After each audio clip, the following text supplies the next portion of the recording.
তো গরমে রোদ্রের তাপে খালি পায়ে আপনার জঙ্গলে গিয়েছে, জমিতে চাষবাস করেছে, পা ফেটে রক্ত বাইর হয়েছে, কিন্তু ওই বাপ চিন্তা করে না আমার শরীরটা খারাপ হয়েছে, কাজকর্ম করবো না, আমার তো টাকা উপার্জন হয়ে গেছে, আর আমার টাকার দরকার নয়। কিন্তু ওই বাপ নিজের কথা ভেবে নয়, সন্তানের কথা ভেবেছে।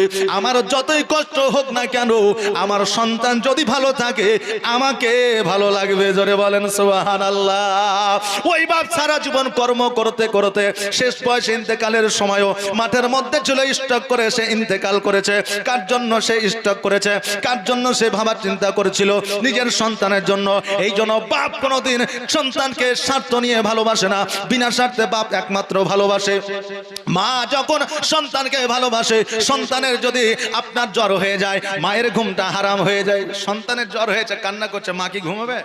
যে ঘুমাবে না। মা সারা রাত জেগে থাকে, মায়ের ঘুমটা হারাম হয়ে যায়। মা